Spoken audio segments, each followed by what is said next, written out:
Good morning and welcome to the Morning Scoop for Thursday, November 5th. This is your daily Buckeye Fix. I'm Tom Orr.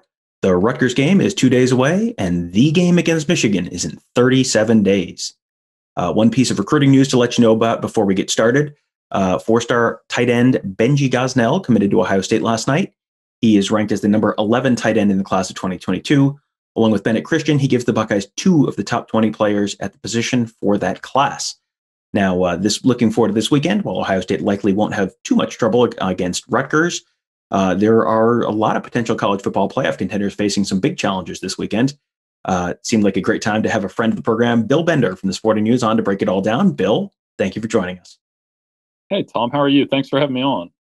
Well, Bill, this is shaping up to be one of those weekends that gets like an alliterative nickname, Separation Saturday or Shakedown Saturday or, something like that. Number 1 plays number 4, number 5 plays number 8, numbers 7, 9, 11, 14, and 18 all have to go on the road, and the Pac12 is back too. So USC and Oregon will get their first chances at the action this fall. Let's start at the top of the polls. Number 1, Clemson traveling to number 4, Notre Dame. The Tigers, without Trevor Lawrence, still favored by 5.5 points. They got off to a slow start in the first half against Boston College before kicking into gear and winning last weekend. So, Bill, they probably can't do that again this weekend and still win in South Bend. I was going to make you pronounce his name, and you didn't do it, so I have to try now. So, his name is DJ. Yeah, his name is DJ. Yeah, DJU, DJ Uiagalelei. I think I was close enough. He looked good. He looked good in the second half, and they got going. And I do think this is a situation where there's a lot of pressure on Notre Dame. The Irish chance to win against number 1. I wrote a story for us this week. It's 12 years of Catholic school talking, but every time number 1 comes to South Bend, at least in my lifetime, it's been a really memorable game. Catholics versus convicts, the 93 Florida State game, the Bush Push game. And there was even a sneaky Nebraska game with Eric Crouch I forgot about. But the pressure's on them to win, because I think if they can get a split with Clemson, they could probably wiggle into that 4th playoff spot the way the picture looks. And this is a statement game for Ian Book. I couldn't believe this, Tom. He's only lost 3 starts at Notre Dame, but they were to Georgia, Clemson, and Michigan. So it is a big spot for him in his career. Yeah, speaking of Georgia, the other big game this weekend, the cocktail party in Jacksonville, probably a playoff elimination game between number 5 Georgia, number 8 Florida. Someone is leaving with their second loss. The Bulldogs favored by 3.5. This one's kind of interesting to me because it's a strength on strength with Florida's offense, which is pretty darn good, going against Georgia's defense, which is pretty darn good. But then, Georgia's not that great offense facing a not that great Gator defense. How do you see that one shaking out? I fumbled through that on a couple radio hits trying to figure out, was it strength on weakness or weakness on strength? But you said it for me there. And your point is taken, because if you look at Florida's offense, Kyle Trask has thrown 4 or more touchdowns in every game this year. So he's going to test that Georgia defense. And then on the other side, Georgia's offense with Stetson Bennett, they ought to be able to move the ball on Florida's defense, but it's not a guarantee. And there's a psychological factor to this. You mentioned that it's kind of an elimination game. It is. And Florida has lost the last 3 meetings, not to mention Dan Mullen and the circus that happened last week. So I think there's more pressure on the Gators here, and it'll be interesting to see if they can break through, beat the Bulldogs, and rise as maybe that team that ends up challenging Alabama in the SEC championship game. Well, there's a really big game Friday night that is probably not getting enough attention nationally. That is number 9 BYU, which has looked pretty darn dominant all season long, going to Boise to face number 21 Boise State. If the Cougars can keep winning and the Power 5 teams ahead of them keep getting knocked out, the cocktail party probably knocks someone out, and the loser of that maybe loses to Alabama, and on and on and on. Is it crazy to think that either BYU or Cincinnati could get that 4th playoff spot this year? No, I like Cincinnati's path a little more because of their schedule, because they beat 2 ranked teams, because Luke Fickell's got them going in the right direction. They win with offense and defense. Their defense is giving up like 12 points per game. Desmond Ritter's got 2 good running backs behind him. I think what Luke Fickell's done there is phenomenal, and we're all ready for a Ohio State-Cincinnati semifinal, I assume. Now, saying that, BYU, they've been a great story. They've got a Heisman contender in Zach Wilson. They used to be Boise State when I was a kid. They've won a national championship in my lifetime, which is weird to say. They won it back in '84, and they've done it with that quarterback play. So that game, They beat Boise 28-25 last year, but Boise is, I think you and I now recognize them as kind of the ultimate group of five buster. They've been close to playing for national titles as well. I'm really excited to watch that game on Friday night. Yeah, the 1984 BYU team, like BYU national championship, that sounds weird. It's like, okay, well, they beat Michigan to get there. Like, oh, okay. Yeah, when they beat a 6-6 Michigan team in the Holiday Bowl. So yeah, it definitely 1984 was definitely a different time in a lot of ways. This is also the first week for the Pac-12, and I honestly don't know what to think about that league this year. I mean, presumably, if someone runs a table there, they could get that fourth playoff spot. I mean, there are very clearly three, and then question marks after that in terms of the playoff field. So it is open if Oregon wants to run the table or USC or something like that. But they're going to have to go through those same weird couple first weeks that everyone else has, as everyone's adjusting to playing. And a lot of those Pac-12 teams have not been able to practice as long as the Big Ten teams did before they started playing. And number 12 Oregon hosts Stanford on Saturday night. Number 20 USC hosts Arizona State at noon Eastern. So if you want to do the math, they're kicking off at 9 a.m. in the Coliseum on Saturday. That's real weird. And with as many bizarre things as we've seen in other conferences, do you think the Pac-12 can have someone run the table and get into the playoff this year? I think Oregon is the best bet with their defense, with Kayvon Thibodeau, with freshman Justin Flo, linebacker. Their offense has been around. Mario Cristobal's done a great job recruiting there, and they are probably the best position to go on that 7-0 run, including the conference championship. You mentioned USC, Arizona State. I was wondering personally, like, what time do you have to wake up if you're a player? I mean, are they getting in the stadium at 5 a.m.? And it's not a stretch to say that, given the prep that goes into a game. I think that is going to be an interesting showcase of quarterback play between Jaden Daniels and Keaton Slovis, and the loser is going to feel that. So, I mean, the winner of that game is probably going to be in position to win the Pac-12 South as early as that seems, and it's another chance for Herm Edwards to flash what's going on with the Sun Devils. Yeah, that is a very unusual season. I mean, it's literally half of a normal season, six games in that regular season. So there's not that much of a table to run. So it seems like someone could do it out there, but that's this is not a season when consistency has been anyone's real strength. You have absolutely been killing it this week. You got your bowl projections out, you got your playoff projections out. You also wrote a couple of great pieces on college football that our audience will definitely be interested in. One was on every Ohio State fan's favorite topic, which is just how badly the Buckeyes are dominating the rest of the Big Ten right now. So you had an incredible stat in there that I wanted to share. Buckeyes are 23-1 against Penn State, Wisconsin, and Michigan since 2012. 23-1.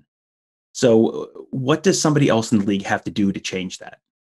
Probably if it starts with recruiting, obviously. You and I are around a bunch of guys on the Ohio State beat that do a fantastic job with the recruiting angle. You guys on your side as well. They dominate the recruiting.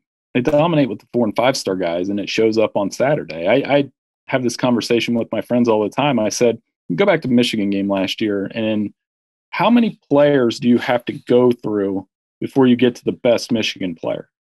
That's, how many Ohio State guys are first? I was like Fields, Dobbins, Young, Okudah, Wade, Wyatt Davis. And you go maybe 10 deep before you get to the first Michigan player. In that game, it may have been, I don't know, Lavert Hill.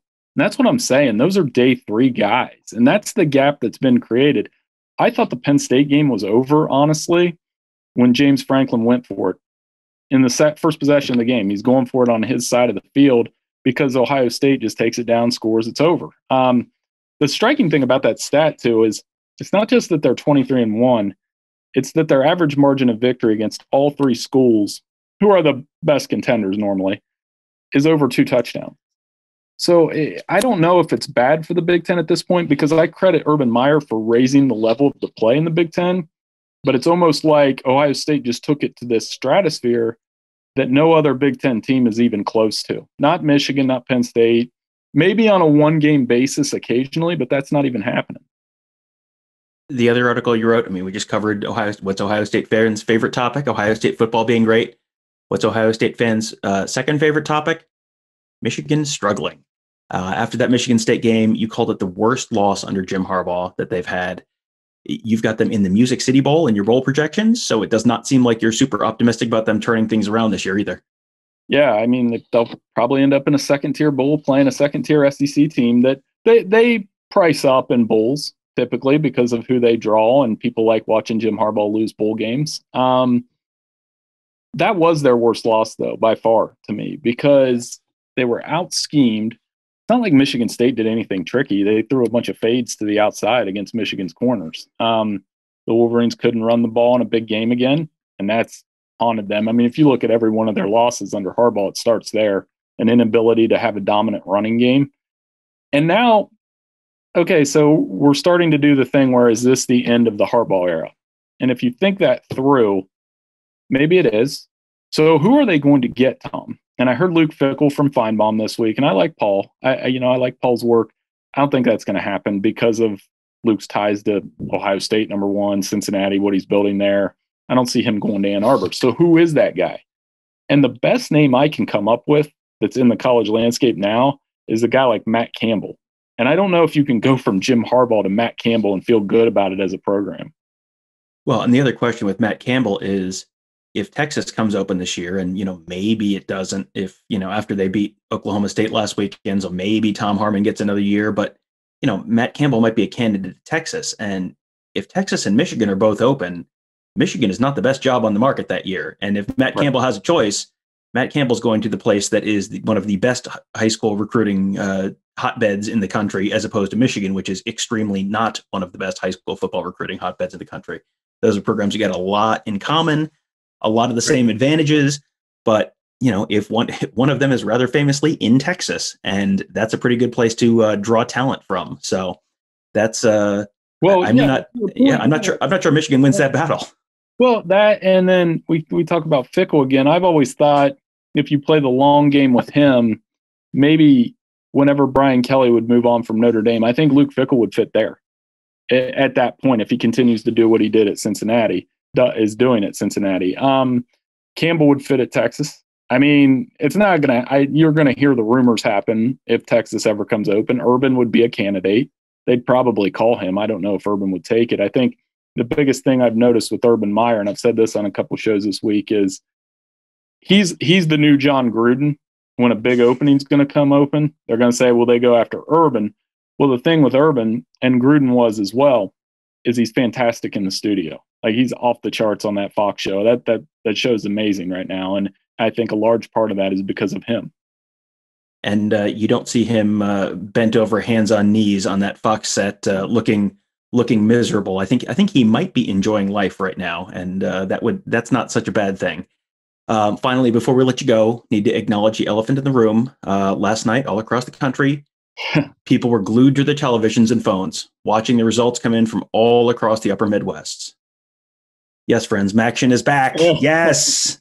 Those games are still going on while we're recording this, in the interest of full disclosure. But, Bill, I've got to ask, is this the year Frank Solich finally leads your alma mater, Ohio University, to its first MAC title since 1968? Yeah, when you pull out that 68 stat, people can't believe it. But I think it is a product of knowing that Ohio had some really lean years in the 80s and 90s before Jim Grobe got there, and then he started to rebuild the program, and Frank Solich took off with it, where the steady – it's a weird thing to be an OU grad, because you acknowledge that every year they go to a bowl game, every year they're in the MAC East hunt, and for some reason it just hasn't lined up for Frank to win a MAC championship. And maybe, it's a tough one to start with Central Michigan. There are good teams in the MAC this year that hopefully people watch. Central Michigan being one of them. Buffalo's got 2 1,000-yard running backs. The dreaded rival Miami's pretty good. They've got a good quarterback. One of the 18 million Gabbert brothers plays down there now. So it's fun, and I'm glad it's back, and I'm glad they got their games in as well.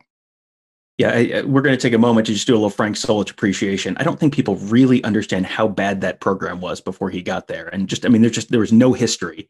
I am married to an Ohio University grad, so we have spent many a fall Saturday during an Ohio State bye week down watching games in Peden Stadium. I have purchased a Potato Bowl championship T-shirt because that was the first time they'd ever won a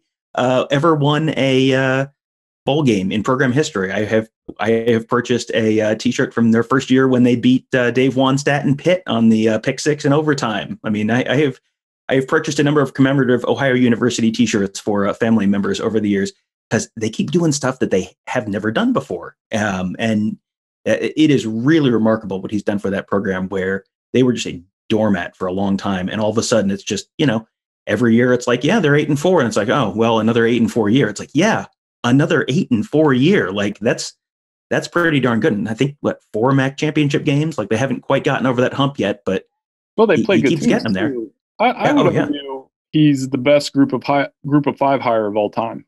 Despite that, I mean, the fact that they've had him that long, you mentioned that Pitt game, that was the one that really got them started on this run of steady success. And he's one of the good guys in the business. I've had a couple chances to talk to Frank, and he's called for a couple articles because he did break the record for the most wins by a MAC coach last year. And he does it in a humble way. And it's fun. It is fun to have MAC football. It's fun to have Big Ten football. We can't take it for granted. And you mentioned the number of days. I mean, I literally tell people every day is different in this football season, and you can expect anything.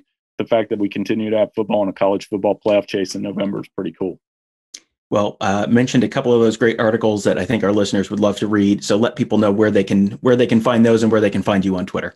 Yeah, I'm at BillBender92 and at sportingnews.com. We have a bunch of content. I mean, there isn't a ton of Ohio State Rutgers content. I'm sorry. I mean, I think we believe that the Buckeyes probably cruise in that one. But, Notre Dame, Clemson, we've got that covered. You mentioned that Ohio State article. I know Buckeyes fans would like taking a look at that, and we'll get into it next week. And as always, I enjoy the time on this show. It's great to talk to you.